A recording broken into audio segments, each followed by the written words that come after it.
दिवाळीची सुरुवात होते धनत्रयोदशीपासून. या दिवशी धन्वंतरी देव, माता लक्ष्मी आणि धन, धान्य यांची पूजा केली जाते. आपल्या घरातील धान्य म्हणजेच अन्न, समृद्धी आणि आरोग्य याचं प्रतीक असतात. म्हणजेच धान्याची पूजा करणे खूप शुभ मानलं जाते.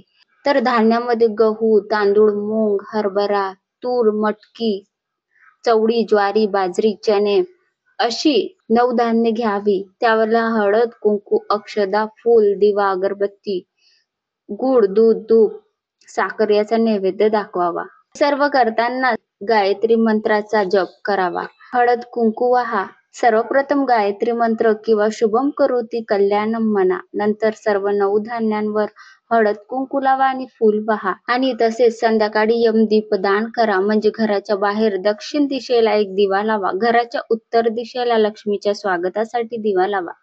त्या रात्री तुपाचा दिवा लावून ओम श्री रीम क्लीम महालक्ष्मी नमः हा मंत्र 11 वेळा म्हणा. आणि एका सुगडमध्ये धण्याची पूजा करा. धणे म्हणजे आपल्या रोजच्या खाण्यातील धणे. ते धणे त्यामध्ये भरा. तीच खरं धनधान्य लक्ष्मी असे म्हटलं जातात धण्याला.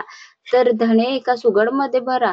तुमच्याकडे सुगड म्हणतात की माठ म्हणतात ते छोटेवाले माठ त्याच्यामध्ये, किंवा तुमच्याकडे नसल्यास पितळचा, तांब्याचा किंवा चांदीचा जो लोटा असतो त्यामध्ये तुम्ही धणे भरा आणि त्यावरती हळद कुंकू वाहून त्याच्यावरती एक फूल ठेवा आणि त्याच्यावरती एक आपलं 1 रुपयाचं जे नाणं असतात तो ठेवून त्याची पूजा करा. मनोभावे महालक्ष्मीला म्हणा की माझ्या घरी धनधान्याची कधीच कमी पडू देऊ नका, अशी देवी माताला प्रार्थना करा. आणि अशा रीतीने धन्याची पूजा केल्याने घरात अन्न, आरोग्य, संपत्ती आणि सुख समृद्धी टिकते. धान्याला देवत्व मानल्यामुळे त्याचा आदर केल्याने लक्ष्मीचा वास कायम राहतो.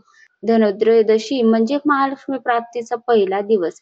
अन्न, आरोग्य आणि आनंद या तिन्हीचा प्राप्ती हो अशी प्रार्थना करते.